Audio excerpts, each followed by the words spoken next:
Assalamualaikum warahmatullahi wabarakatuh, adik-adik mahasiswa kelas metode ilmiah. Hari ini kita akan belajar mengenai teori kebenaran. Oke, apakah kebenaran itu? Kebenaran itu bisa mempunyai banyak definisi, dan jawaban itu bisa bermacam-macam tergantung pada kriteria untuk menentukan kebenaran itu sendiri. Nah, ada yang diberi nama kebenaran ilmiah. Kebenaran ilmiah itu tergantung pada pengetahuan yang dimiliki seseorang untuk mengetahui kebenaran tersebut. Sehingga ada kategori pengetahuan awam atau pengetahuan biasa. Nah, di sini karena namanya saja awam ya, jadi dia tidak memiliki ilmu yang memadai tentang kebenaran tersebut. Sehingga kebenarannya bersifat subjektif, tergantung dari pendapatnya dia sendiri tanpa didukung oleh pengetahuan yang memadai. Kemudian pengetahuan ilmiah. Nah, kalau pengetahuan ilmiah berarti dalam menentukan kebenaran mengikuti prosedur ilmiah.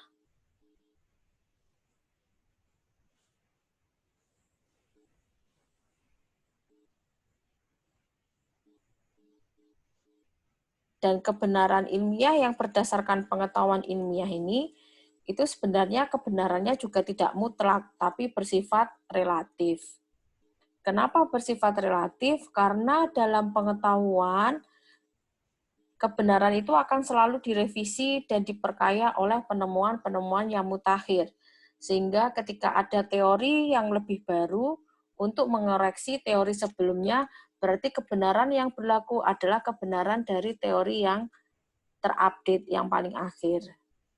Itu kenapa sebabnya kebenaran yang berdasarkan pengetahuan ilmiah, kebenarannya bersifat tentatif atau sementara.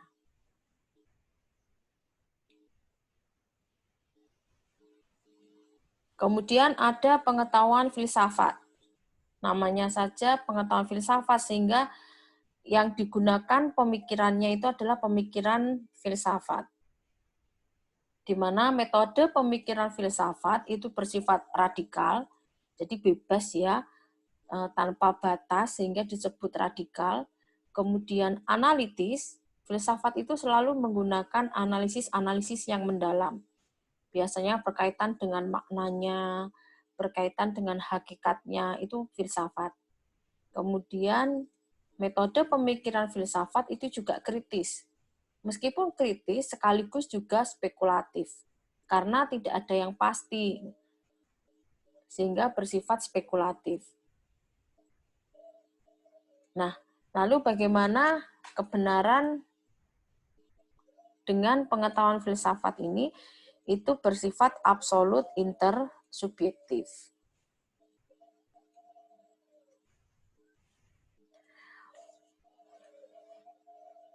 Di mana kebenaran filsafat ini merupakan pendapat yang selalu melekat pada pandangan filsafat dari seorang pemikir filsafat dan mendapatkan pembenaran filosof yang lain. Kenapa bisa mendapatkan pembenaran filosof yang lain? Bila menggunakan metode pemikiran yang sama. Bisa jadi dia tidak mendapat pembenaran oleh filosof yang lain. Kenapa tidak mendapatkan pembenaran? Karena filosof yang lain menggunakan metode pemikiran yang berbeda. Ini kebenaran menggunakan pengetahuan filsafat. Dan yang terakhir adalah kebenaran agama. Kalau kebenaran agama itu berbeda dengan kebenaran yang berdasarkan pengetahuan yang lain. Kebenaran agama itu bersifat mutlak bagi yang meyakininya. Jadi nggak akan bisa ketemu antara kebenaran agama satu dengan agama yang lain, karena itu bersifat mutlak bagi yang meyakininya.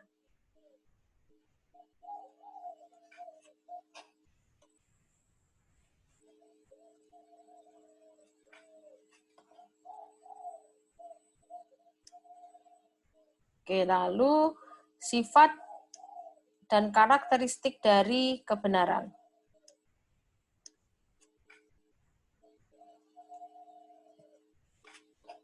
Kok nggak mau keluar ya? Oke. Maksudnya adalah bagaimana cara atau dengan alat apa seseorang itu membangun pengetahuannya. Ada beberapa cara yang berbeda-beda. Karena tergantung dari apa, bisa dengan penginderaannya, bisa dengan akal pikirannya, bisa dengan intuisinya, bisa juga dengan keyakinannya. Jadi yang mana dia membangun atau cara seseorang membangun pengetahuannya.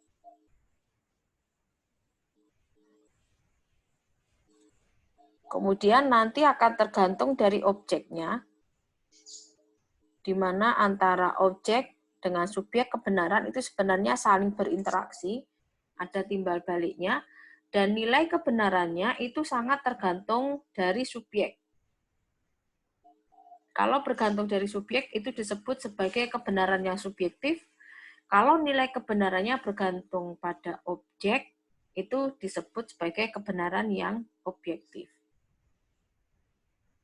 Tidak selalu yang subjektif itu keliru ya, dan tidak selalu juga yang objektif itu juga keliru.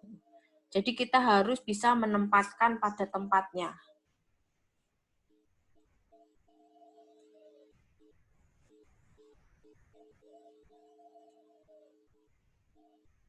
Teori-teori kebenaran ada beberapa berdasarkan karakter dan kriteria kebenarannya. Kita pelajari satu persatu.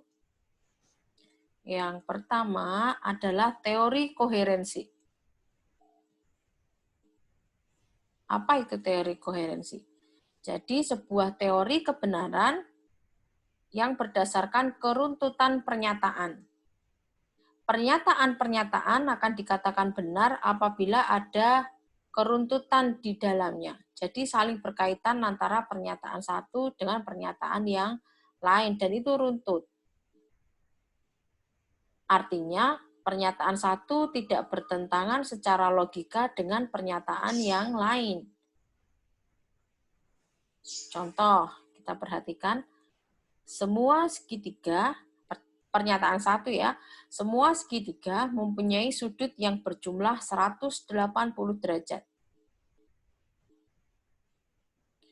Pernyataan yang kedua, penggaris ini berbentuk segitiga.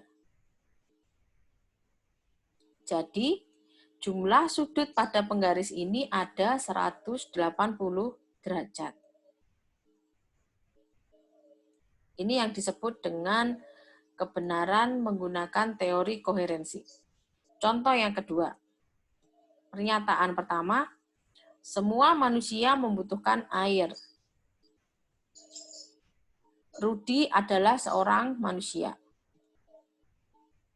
Jadi, Rudi membutuhkan air. Mudah ya?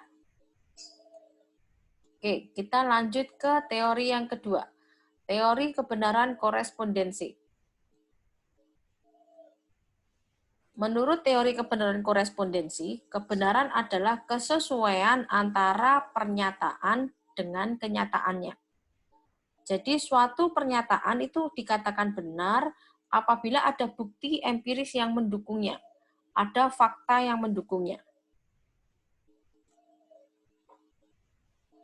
Banyak ini. Kalau ini tidak perlu ada pernyataan satu dan pernyataan dua, asalkan pernyataannya itu benar dan ada bukti empirisnya, berarti itu kebenaran korespondensi. Contoh, semua besi bila dipanaskan akan memuai. Jelas ya, sudah ada contohnya. Jakarta adalah ibu kota negara RI. Ada kan bukti empirisnya, memang kenyataannya Jakarta adalah ibu kota negara Republik Indonesia. Kemudian, orang Indonesia terdiri dari berbagai suku bangsa. Terus, contoh lain, sebagian besar mahasiswa agribisnis adalah perempuan. Semua ada faktanya, ada datanya, ada bukti empirisnya. Yang seperti ini disebut sebagai teori kebenaran korespondensi. Yang ketiga, teori kebenaran pragmatis. Menurut teori ini, suatu pernyataan atau pemikiran dikatakan benar apabila dapat mendatangkan manfaat atau kegunaan pada banyak orang. Jadi kalau pernyataan itu tidak mendatangkan manfaat, belum digunakan oleh orang banyak, berarti belum benar, tidak bisa dianggap benar. Oke, jadi pragmatis itu tidak cukup apabila pernyataan dilihat secara korespondensi atau koherensi. Yang terpenting adalah apakah pernyataan itu dapat diimplementasikan, dapat ditindaklanjuti dalam perbuatan yang bermanfaat. Itu namanya kebenaran pragmatis. Contohnya,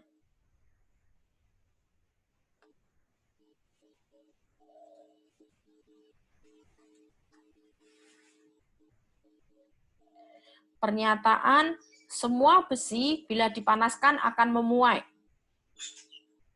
Ya, kalau secara korespondensi memang benar, tapi akan mempunyai kebenaran pragmatis bagi tukang pandai besi atau pabrik untuk mengolah besi menjadi alat-alat yang bermanfaat bagi manusia.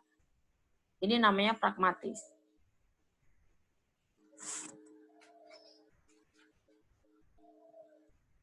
Yang keempat adalah teori kebenaran konsensus. Nah, suatu pernyataan dikatakan benar apabila dihasilkan dari suatu konsensus bersama atau kesepakatan bersama. Nah, untuk memenuhi atau dapat mencapai suatu konsensus, ada syarat-syarat yang harus dipenuhi. Oke, menurut Jürgen Habermas, ada beberapa syarat. Yang pertama, adanya keterpahaman.